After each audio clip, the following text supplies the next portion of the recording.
Get excited, get excited. Listen, today I was reading Second Kings 4, and I just keep hearing double portion, double anointing, debt cancellation, supernatural debt cancellation. Listen, I don't know if many of you know that story, but it's about a widow woman.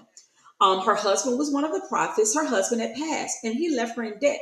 And so she had her two sons, and now the debt collectors was coming to collect on the debt that her husband left her in. And they wanted to take her two sons as slaves, right?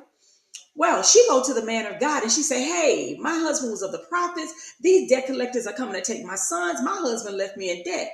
The man of God asked her, what does she have in her house? Now, he's not telling her about going to apply for no loan. He's not telling her to do anything, but he's asking her, what does she already possess?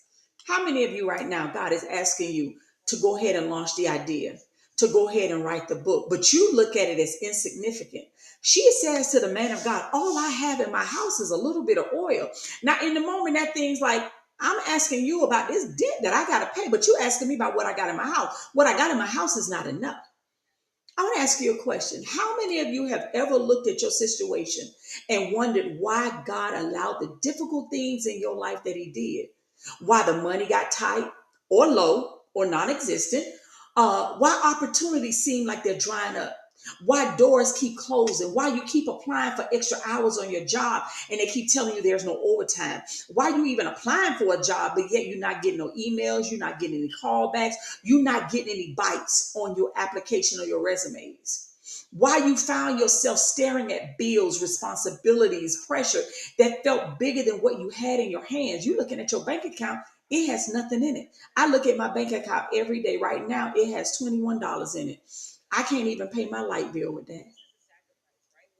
You wonder if God knew what was coming. Why would you tell me, God, to resign from my job when I don't have sufficiency? Why didn't he stop your eviction? Why didn't he stop your job loss? Why didn't he stop the divorce? Why didn't he stop the death in the family? Why didn't God provide sooner? So maybe if he would have provided sooner, you wouldn't have faced that eviction. You wouldn't have faced that repossession. Why? Why didn't you make my path easier, God, when I know that you have the ability to do exceedingly abundantly above all that I may ask or think? Why? The answer may be found in the widow's story. Listen, there was the first for her, there was first a season of insufficiency. Before God brought the increase, before he eliminated the debt, there was insufficiency. Her husband had died. The pressure she was facing was real, just like yours is real. See, this wasn't some minor inconvenience. Your situation is eviction. Your situation is a family member is on the brink of death, and you know that God can heal and restore them. She wasn't having or asking for abundance. She wasn't asking to live in luxury. She was simply trying to survive. She was simply trying to pay her debt. That's where you are. That's many of us right now are in that season where we are finding ourselves asking God, Lord, just bless us with just a little that we need, God, that we can get our car back, that we can pay the light bill so the lights don't get turned off on Monday. So, God, that we can pay so that we don't have to be evicted. Lord, I'm behind in my rent thousands of dollars. My landlord was already working with me, but now they are just saying they've had enough. And so now they are coming to put me and my children or put me out of my place. Not necessarily because and none of this is happening because you've done anything wrong. And it's not because God has abandoned you. It's simply because life happened. People losing their jobs every day. AI is taking over, so people can't even get jobs unless you have AI skills. AI is taking over. You got life happening, unexpected expenses, unexpected losses, unexpected setbacks, moments that leave you wondering, God, where are you? God, do you not see? I know that you are Emmanuel, God who is with me. I know that you are Elroy, the God who sees. But do you see my situation? Double. Isaiah 61 and 7, 2 Kings 4. Remember Jesus with the 2 fish and 5 loaves? He multiplied it. Yet the first thing Elisha asked her, which was something very interesting, what do you have in your house? My brother and sister, I'm asking you, what do you have in your house? Well, not what do you need, not what is missing, not what has been taken from you or what's on the brink of being taken. What do you have? Because God often starts his miracles with what remains, not with what has left you. What do you have left? That little boy only had 2 fish and 5 loaves compared to the 5,000 men, it says. Not speaking of the women and the children, just 5,000 men. And Jesus took the 2 fish and 5 loaves, which was what was insignificant, and he multiplied it. And guess what? The miracle was that there was still more left because they picked up 7 baskets full. God often starts his miracle with what remains. See, most people, we spend our time focusing on what we don't have and what we need. We need more money. We need more resources. God, we need more support. We need more connections. God, we need more opportunities. But heaven is focused on the oil. Heaven was focused on the oil she had left, which seems to her to be insignificant. A jar that probably looked insignificant compared to the size of her problem and her debt, which right now for you, the Spirit is asking you, what do you have? What you have looks insignificant to what you have to pay, the things you have to take care of. That's how we often feel right now. But I want you to look at your gift.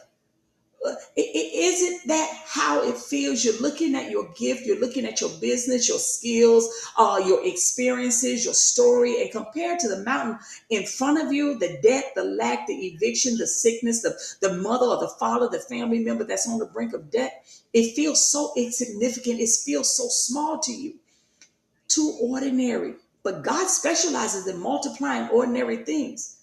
The widow saw a jar, but God saw provision. The widow saw insignificant insufficiency. God saw potential. The widow saw lack, but God saw multiplication. What are you looking at? Do you believe that God can do above all that you ask or think? Do you remember he resurrected Lazarus? Do you remember he took Daniel out the lion's den? Do you remember he took Jonah out the mouth of the whale? Do you remember he called Gideon a mighty warrior? Do you remember Gideon had 32,000 men. God reduced them to 300 because God wants to show himself strong through you. And see, what's fascinating is this: God didn't drop money from heaven. He didn't send a wealthy donor. He didn't magically erase the debt overnight. Instead, he multiplied what she already possessed. Why? Because God wasn't only interested in meeting her need, he was teaching her stewardship, which is what God is trying to teach you before he causes what you have left to multiply. He was showing her that the answer was closer than she thought. The miracle wasn't somewhere else like many of us think. The miracle started in her house. Many of us keep asking God to send something new while overlooking what you already have in your hand. What do you have? What do you have? The business idea, the content, the skill, your testimony, the knowledge, the experience, the opportunity, the relationship, the gift. Sometimes we are asking God for another jar while ignoring the oil that we already possess. Somebody needs to hear your testimony. Somebody needs to know how you overcame. Elisha tells her something that sounds strange, that almost sounds stupid. Borrow empty vessels, not a few. Gather as many as you can. Why? Because capacity determines multiplication. I've been telling you guys, God is saying, pray for capacity. He told me that in 2024, and I was disobedient. But I'm picking up on that now. I'm praying every day. Oh, that you would bless me indeed, O Lord, and enlarge my territory. Increase my capacity. Let your hand be upon me and keep me from harm so that I will be free from pain. The amount of oil wasn't determined by God's power. It was determined by the number of jars available to receive it. Think about that. See, the oil only stopped flowing when there was no more vessels. The limitation wasn't heaven. The limitation was the capacity. That's why I keep saying, pray for capacity. Your ability to steward well what God releases in your hand. Can you steward millions of dollars? Ask God to increase your capacity, your ability. She only borrowed a few jars. That was to the limit of her limitations of what she believed. Ask God to increase your limitation, your capacity to believe for bigger, to believe for the millions. And maybe that's why some seasons feel uncomfortable for you and I, because God isn't simply trying to give you more. He's preparing you to handle more. He's wanting to expand your thinking, expand your faith, expand your discipline, expand your obedience. Because see, expanding your ability to manage what he is about to place in your hand. Now I understand why God was telling me to pray for capacity, because he wants me to be able to handle more, to steward more, to be a blessing to more people, to help them see the broken places in their lives, the areas that they're not trying to really look at and fix. See, many people pray for increase, but increase without capacity becomes a burden. More money won't fix poor stewardship. More opportunities won't fix your inconsistency. Your influence, if God gave you more influence, it won't fix your character deflaw that you have. God will develop, he often develops a container before he releases the increase, which is what he's doing with me now. He is developing my character. He's developing my ability to steward more. He's allowed me to open up Discord and minister to other people. He's allowed me to open up the Pattern Break Lab, where I'm ministering and helping people who have broken patterns that they learn either from childhood, relationships, experiences, how to not think the way you think. God is opening up opportunities for me, but he's preparing me first to be able to steward those. To give me something that I'm not able to steward would break me. Right? So that's why some seasons feel slower. And it's not because God has forgotten, not because God has changed his mind about what he wants to allow you, but because preparation is taking place beneath the surface. You don't see that yet.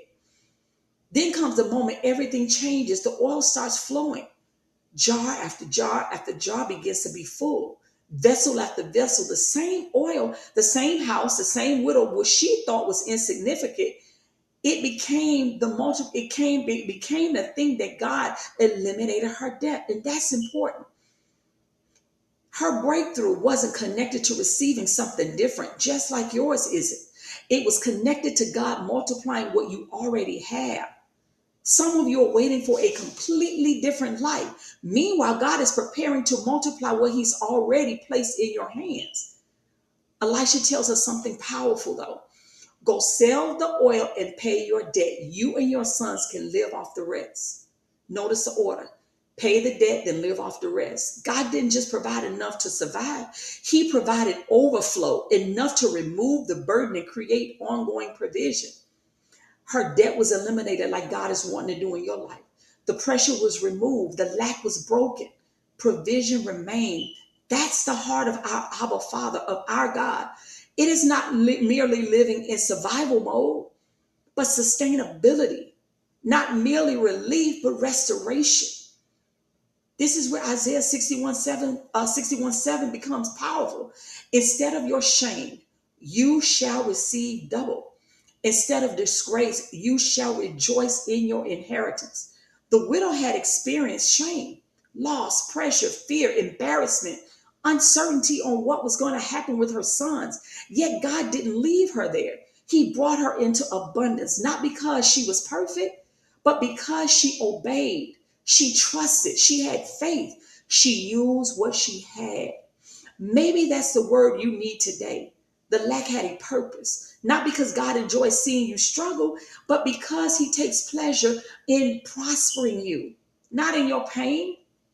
The oil was already there. What is in your house? The question is whether you're willing to pour, because the same God who multiplied her oil is the same God who removed her debt, the same God who exchanged shame for a double portion. He has not changed. It may be the very place where multiplication begins in your life. Your insufficiency is not the end of your story. So I don't know who this was meant for, but I just hear a double blessing for you, a double portion. You believe in God to do something far greater that you're not even expecting. I know some of you right now saying, sis, I just need to pay my bills.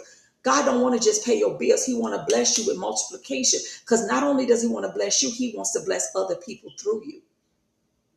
So if this resonated with you, I just want you to put down in the comments, double blessing, double blessing. Let God bless you. Let God increase you. Let him open up the windows of heaven and pour you out a blessing you have not room enough to receive, so that you walk in the abundance that God has for you.